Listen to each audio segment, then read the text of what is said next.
नमस्कार जी। तुम एक बांझ औरत हो। मुझे एक वारिस चाहिए। मैं तुम्हें डिवोर्स दे रहा हूँ। रिया के पति ने उसे मनहूस और बांझ कहकर डिवोर्स दे दी। जब वह अपने मायके वापस आई तो उसकी भाभी ने स्टोर रूम में उसका बिस्तर लगा दिया। वह उसे खाने को नहीं देती थी। अपना पेट पालने के लिए उसने लोगों के घरों में काम करना शुरू कर दिया। वहाँ की मालकिन पिछले 11 सालों से बांझ थी, लेकिन जैसे ही रिया आई वह प्रेग्नेंट हो गई। उपहार के रूप में उन्होंने रिया को कुछ ऐसा दिया जिसे देखकर वह अपना होश खो बैठी। रिया, कल मुही, जल्दी आ, यहाँ आ और मुझे चाय बना कर दे। रिया की सास ने कड़क आवाज में रिया को पुकारा। उसने हिम्मत जुटाई और कांपते हुए तुरंत अपनी सास के पास पहुंची। उसकी सांसें फूल रही थी। वह छत पर कपड़े सुखा रही थी। अपनी सास की आवाज सुनकर वह तुरंत दौड़ी और वह अपनी सास के सामने थी और अपनी सांसें ठीक कर रही थी। जी माँ जी, अभी बना कर देती हूँ, उसने टूटी हुई आवाज में कहा और किचन की ओर जाने लगी। उसकी सास ने उसे घूर कर पूछा, सास फूल रही है? ऐसा भी कौन सा हल जोत रही है थी? वह ऐसे दिखावा कर रही है जैसे उसे पता ही नहीं है कि वह क्या काम करती है। सास को रिया का थका व्यवहार पसंद नहीं आया, इसलिए उससे गुस्से से पूछने लगी। रिया कहने लगी, माँ जी, वह मैं छत पर कपड़े सुखाने के लिए डाल रही थी। आपकी आवाज सुनकर दौड़ी चली आई, इसलिए ही सांस फूल गई। सास ने उसकी बात सुनी ही नहीं। पता नहीं घर पर ऐसे कौन से काम है कि तुझे समय ही नहीं मिलता। अभी तक तू मेरे बेटे को संतान का सुख नहीं दे पाई और दिखावा ऐसे कर रही है जैसे पता ही नहीं कितनी भोली और अच्छी है। मुझे पता है, मुझे लगता है कि तेरी यह सब बातें भी दिखावा और ढोंग है। अगर इतनी अच्छी होती तो अब तक तेरे बच्चा हो गया होता। तू दिखावे के लिए पूजा पाठ करती है, इसलिए भगवान तुझे संतान नहीं देता। सास ने निर्दयता से टिप्पणी की थी। रिया ने चौंक कर अपनी सास की ओर देखा। सास माँ, ऐसा मत कहें। मैं दिखावे के लिए पूजा पाठ क्यों करूं? मैं सिर्फ भगवान को खुश करने के लिए पूजा अर्चना करती हूँ। अगर मैं अपने मतलब के लिए पूजा अर्चना करूंगी तो मैं खुद एक मतलबी इंसान बन जाऊंगी। मैं तो यही कहूंगी कि जो भगवान ने मेरे भाग में लिखा होगा वो ही होगा। अगर मेरी झोली भरेगी तो भर जाएगी। हमेशा की तरह रिया ने अपनी सास की बातों का जवाब धीरे से दिया था। यह अलग बात थी कि वह खुद पर पड़े तानों से बहुत दुखी थी। वह बहुत साहसी थी और मुश्किल से मुश्किल समय में भी धैर्य नहीं खोती थी। लेकिन उसकी सास के बच्चा ना होने के ताने ऐसे थे कि उसे तोड़ कर रख देते थे। जब भी उसका पति अमन या उसकी सास उसे बांझ होने का ताना मारती थी तो वह घंटों रोती रहती थी, लेकिन भगवान से कभी शिकायत नहीं करती थी। रिया ने सहन भी कर लिए थे, लेकिन उसकी सास उसे बहुत देर तक कड़वी बातें बनाती रही। वह सिर झुकाए बन सुनती रही और भगवान को याद करती रही। हर आने वाला दिन उसकी जिंदगी का सबसे मुश्किल दिन बनता जा रहा था। उसे सब कुछ सहना पड़ता। सास के ताने, पति की नाराजगी, सब कुछ उसे मजबूरन सब सहन करना पड़ता। हमेशा से ऐसा ही नहीं था। उसकी पत उसका पति उससे बहुत प्यार करता था। जब वह शादी करके इस घर में आई तो उसकी सास भी उससे बहुत प्यार करती थी। लेकिन फिर पड़ोस में एक और बहू आई और अपने साथ ढेर सारा दहेज लेकर आई। रिया का दहेज भी कम नहीं था। रिया के माता पिता और भाई ने उसे अपनी अक्षमता से ज्यादा चीजें दी थी और रिया के ससुराल वालों का घर कर दिया था। लेकिन जब मोहल्ले की दूसरी बहू का दहेज उससे ज्यादा निकला तो रिया की सास को बुरा लगने लगा। वह एक एक बात पर ध्यान देती, कहती मेरी बहू नहीं लाई, वह नहीं लाई, जबकि मोहल्ले की दूसरी बहू यह भी लाई, वह भी लाई। इससे उसका दिल बैठ जाता। सोने पर सुहागा यह था कि रिया के कोई बच्चा नहीं था, जबकि मोहल्ले की बाकी सभी बहुओं के बच्चे थे। अमन के सभी दोस्त पिता बन चुके थे, लेकिन अमन के कोई बच्चे नहीं थे। कुछ उसका मजाक उड़ाते, कुछ उससे तरह तरह की बातें कहते। अमन यह सब सुनता रहता।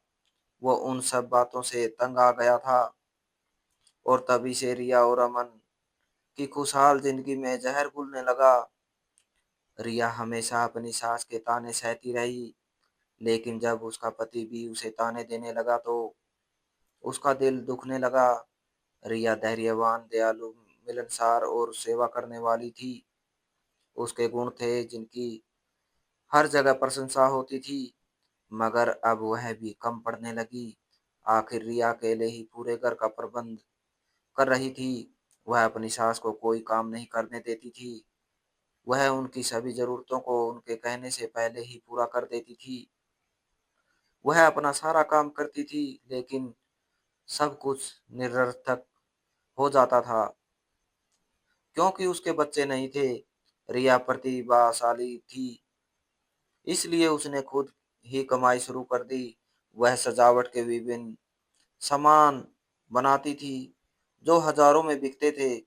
उसने वह सभी चीजें खरीदी जिनके बारे में उसकी सास को शिकायत थी कि वह दहेज में ऐसी ऐसी चीजें नहीं लाई। काश कि उसकी सास की शिकायतें दूर हो सके, लेकिन जब दिलों में गांठें पड़ जाती है तो शिकायतें दूर नहीं होती बल्कि बढ़ जाती है। रिया का अस्तित्व उसकी सास के लिए अब असहनीय हो गया। अब रिया उसे किसी भी तरह सहन नहीं होती थी। रिया हर पल भगवान से प्रार्थना करती रही कि उसके जीवन में सब कुछ ठीक हो जाए, लेकिन वह समय अभी तक नहीं आया था जब उसके जीवन में सब कुछ ठीक हो जाता। लेकिन फिर भी रिया अडिग रही। उसने हर दर्द को चुपचाप सहन किया ताकि उसका घर सुरक्षित रहे। वह अमन से बहुत प्यार करती थी, मगर घर का माहौल कई दिनों से खराब चल रहा था। अमन का व्यवहार बदल गया था। वह अब पहले जैसा दयालु और प्यार करने वाला पति नहीं रहा था। अब उसके चेहरे पर हमेशा उदासी छाई रहती थी। रिया चाहती थी कि वह बात करे और पूछे कि वह इतना बदल क्यों गया है, लेकिन अमन हमेशा उसकी बात अनसुनी कर देता था। रिया मन ही मन भगवान से प्रार्थना करती थी कि एक दिन सब ठीक हो जाएगा। उस दिन भी एक छोटी सी बात हुई। अमन ने ऑफिस से आते ही खाना मांगा। रिया ने उसके सामने आलू गोभी की सब्जी और चपाती रख दी, तो अमन गुस्से से बोला कि उसने घर पर खाने के लिए पनीर मटर क्यों नहीं बनाया। रिया ने धीरे से कहा कि आज उसके पास पैसे नहीं है, इसलिए वह सिर्फ सब्जी ही बना पाई। अमन का पारा चढ़ गया। वह चिल्लाने लगा कि तुम्हारे कारण मेरे जीवन दुख में हो गया है। ना शांति है, ना सुख है, ना बच्चे हैं, और ना ही आने वाले सालों में तुमसे बच्चे होने की कोई उम्मीद। तुमने मुझे सिर्फ हवाओं के अलावा कुछ नहीं दिया है। रिया की आंखों से आंसू बहने लगे। उसने कहा कि मैंने हमेशा तुम्हारे लिए अपना सब कुछ लुटाया है। मैंने तुम्हारे घर को अपना माना है, तो मैंने तुम्हारी माँ की सेवा की है। मैंने तुमसे कभी शिकायत नहीं की, लेकिन यह बच्चे होना या ना होना तो भगवान के हाथ में है। अगर वह मुझे यह वरदान नहीं दे रहा है तो इसमें मेरा क्या कसूर है। अमन ने मजाक उड़ाया। उसने कहा कि हाँ, यह तुम्हारा ही दोष है। मोहल्ले में और भी औरतें हैं, सबके बच्चे हैं, लेकिन मेरे भाग्य में तो एक बांझ औरत आई है, तो यह मेरे भाग्य का सबसे बड़ा धोखा है। रिया ने सिर झुका लिया और धीमी आवाज में बोली, अमन, तुम इतने गुस्से से क्यों बात करते हो? मैंने हमेशा तुम्हारा साथ दिया है। मैंने तुम्हें कभी मना नहीं किया। मैंने हर दर्द सहा है, लेकिन मैंने हमेशा तुम्हें खुश रखने की कोशिश की है। तुम मुझे बार बार यह क्या जताते हो कि मेरे बच्चे नहीं है या मेरे बस की बात नहीं है। अमन ने कड़े स्वर में कहा, रिया, तुम्हारी बातों से मेरा दिल भर गया है। तुमने मेरा जीना दुश्वार कर दिया है। लोग मेरा मजाक उड़ाते हैं। मेरा दो, मेरे दोस्त पूछते हैं मैं अभी तक बाप क्यों नहीं बना, और मैं उन सबको क्या जवाब दूं। उन्हें लगता है कि शायद मुझ में ही कुछ गड़बड़ है। मेरे पास डिवोर्स के अलावा कोई चारा नहीं है। रिया की आंखों से आंसू बह निकले। उसने चिंतित स्वर में कहा, अमन, यह तुम क्या कह रहे हो? तुमने मुझसे शादी की थी। तुमने मुझे जिंदगी भर साथ निभाने का वादा किया था।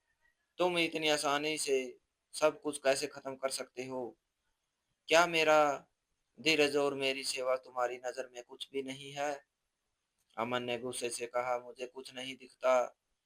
मुझे एक वारिस चाहिए, मुझे अपना खून चाहिए। मैं दूसरों के सामने खाली हाथ नहीं रह सकता। रिया, तुम मुझे कुछ नहीं दे सकी, इसलिए मुझे भी तुम्हारी जरूरत नहीं है। मेरा दिल अब तुम्हारे साथ नहीं रहना चाहता। रिया का दिल टूट गया। उसने धीरे से कहा, अमन, तुम्हारा व्यवहार पहले कभी इतना कठोर नहीं था। क्या तुमने एक पल के लिए भी नहीं सोचा कि मेरे दिल पर क्या बीतेगी? क्या तुमने एक बार भी नहीं सोचा कि मैं तुमसे कितना प्यार करती हूँ? मेरा अस्तित्व तुम्हारे बिना अधूरा है। अमन ने गुस्से में कहा, रिया, प्यार से पेट नहीं भरता। प्यार से परिवार का दिया नहीं जलता। प्यार अच्छी चीज है, लेकिन जब कोई उत्तराधिकारी ना हो तो प्यार भी बेकार हो जाता है। मैंने फैसला कर लिया है, तुमको डिवोर्स देकर ही मेरा दिल सुकून पाएगा। यह सुनकर रिया के हाथ कांपने लगे। वह सहमी हुई कुर्सी पर बैठ गई। आंखों के आंसू रुकने का नाम नहीं ले रहे थे। उसने फिर हिम्मत करके कहा, अमन, तुम चाहो तो मैं इलाज करवा लूं। तुम्हें कहने पर मैं हर मुश्किल सहन कर लूंगी। बस तुम मेरा साथ ना छोड़ना, डिवोर्स की बात ना करो। यह मेरा सब कुछ खत्म कर देगा। मगर अमन ने उसकी एक ना सुनी और कठोर स्वर में बोला, रिया, अब बहुत देर हो गई है। मेरे लिए तुम्हारा अस्तित्व अब बोझ है। यह शब्द रिया के दिल को चीर गए। उसने आंखों में नमी लिए कहा, अमन, तुमने एक पल को भी नहीं सोचा कि मैं तुम्हारे बिना कहाँ जाऊंगी, कहाँ सर छिपाऊंगी? मैंने तुम्हारे साथ सपने देखे थे, तुम्हारी खातिर सब सहन किया था, और आज तुमने मुझे अजनबी बना दिया। अमन ने मुस्कुराते हुए कहा, तुम्हारे मायके वाले हैं ना, उनके पास जाओ।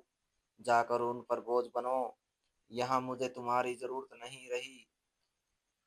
मैंने कह दिया, डिवोर्स के पेपर तुम्हें मिल जाएंगे। अब यह घर तुम्हारा नहीं रहा। रिया अपने कमरे में गई, कपड़ों का छोटा सा बैग उठाया। उसके हाथ कांप रहे थे, आंखों में से बारिश की तरह आंसू बह रहे थे। हर कोने को देखते हुए दिल पर दिल टूट टूट कर बिखर रहा था। उसने धीमी आवाज में कहा, यह वही कमरा है जिसमें मैंने सपने सजाए थे। यह वही चार दीवारी है जिसमें मैंने प्यार के पल गुजारे थे। आज यह सब मेरे लिए अजनबी हो गया। वह बैग उठाकर दरवाजे तक पहुंची। अमन ने एक नजर उस पर डाली, मगर आंखों में जरा भी नरमी ना थी। रिया ने दिल ही दिल में कहा, अमन, तुमने मेरा सब कुछ छीन लिया, तुमने मेरा सहारा छीन लिया, तुमने मेरी दुनिया उजाड़ दी। मैंने तुम्हारे लिए जान तक वार दी, और तुमने मुझे बेसहारा कर दिया। मुझे डिवोर्स देते समय तुम शायद भूल गए थे कि मेरे माता पिता इस दुनिया में नहीं रहे। भाई शादीशुदा हो गया है, उसकी पत्नी के लिए मेरा अस्तित्व बोझ के सिवा कुछ नहीं है। मैंने कब मायके के इतने चक्कर लगाए कि तुमने यह समझ लिया कि मुझे मायके वाले सहारा देंगे। घर से निकलकर जब वह मायके पहुंची तो भाभी ने दरवाजा खोला। भाभी को देखते ही रिया ने रोते हुए हर एक बात बता दी। तो भाभी ने मुंह बनाते हुए कहा, तुम वापस आ गई, अब क्या चाहती हो? हमारे घर में रहोगी या? तो याद रखना, यहाँ तुम्हारे लिए कोई सुविधा नहीं है, कमरा भी नहीं है, स्टोर रूम में ही सोना होगा। खाने के लिए भी कुछ नहीं मिलेगा, जैसे रहो रखूंगी वैसे रह लेना। रिया ने आंखों से आंसू पहुंचे और दुखी स्वर में कहा, भाभी, मैं आपके आगे हाथ जोड़ती हूँ, मुझे घर में रख ले। मेरे पास अब जाने के लिए कोई और जगह नहीं है। मेरा सब कुछ खत्म हो गया है। आप मुझे चाहे कुछ भी कह ले, बस मुझे यहाँ रहने दें। भाभी ने कहा, ठीक है, मगर याद रखना तुम पर कोई दया नहीं होगी। तुम्हें यहाँ वही जिंदगी गुजारनी होगी जो हम कहेंगे। तुम्हें दिन रात काम करना होगा, तभी तुम यहाँ रह सकती हो, वरना दरवाजा खुला है, तुम जा सकती हो। रिया ने हाँ में सिर हिलाया और दिल में कहा, हे भगवान, यह कैसी परीक्षा है, मेरे भाग में कैसा दुख लिखा है। मगर मैं हार नहीं मानूंगी, मैं सब्र करूंगी। तू जिस हाल में रखेगा रहूंगी। भाभी ने रिया को अंदर आने दिया, मगर भगवान जाने कैसे दिल में इतनी नरमी आ गई कि उसे आज के दिन काम के लिए मना कर दिया और कहने लगी, सुबह सवेरे उठकर नाश्ता बनाना और काम शुरू कर देना। आज की रात आराम कर लो। रिया ने सिर हिलाते हुए भाभी का धन्यवाद किया और स्टोर रूम में बिछौना बिछाकर वहीं लेट गई। पूरी रात रिया ने रोते हुए अपने माता पिता को याद करते हुए गुजारी थी। अगले दिन से उसकी जिंदगी की नई परीक्षा शुरू हो चुकी थी। रिया की जिंदगी अब एक नए मोड़ पर आ गई थी। भाभी के घर उसे सर छुपाने की जगह मिल गई थी, मगर यह जगह भी किसी कारगर से कम ना थी। सुबह सवेरे सूरज निकलने से पहले ही भाभी उसे जगा देती। नाश्ता बनाना, झाड़ू करना, बर्तन धोना, कपड़े धोना, यह सब रिया के जिम्मे था। शाम ढले तक वह जी तोड़ मेहनत करती, मगर फिर भी भाभी के व्यवहार में जरा सी नरमी न आती।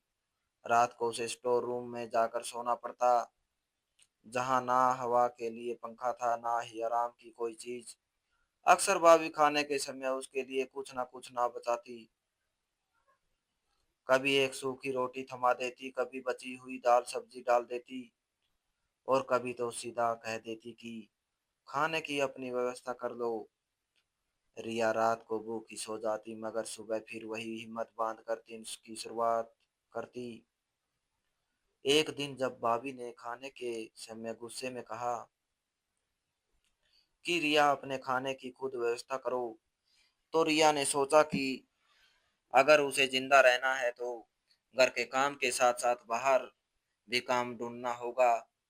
अगले दिन वह मोहल्ले के एक बड़े घर में बर्तन धोने चली गई। मालकिन कठोर स्वभाव की औरत थी, मगर उसे काम की जरूरत थी, इसलिए सर झुकाकर काम करती रही। दिन भर काम करने के बाद जब वह थकी हारी वापस आई, तो भाभी ने फिर ताना दिया कि घर के काम रह गए हैं।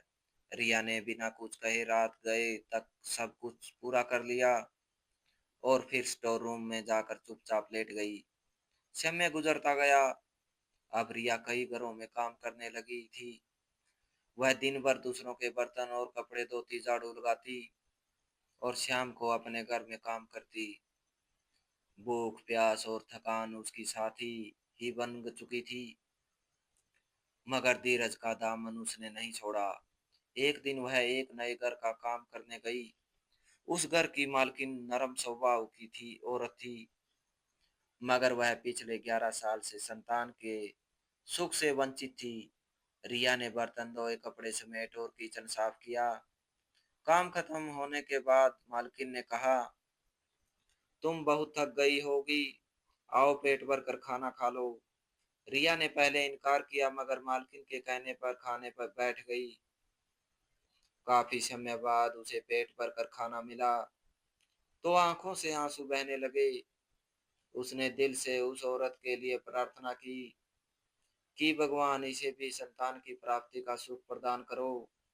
ईश्वर की करनी देखिए, कुछ ही सप्ताह बाद उस औरत को शुभ समाचार मिला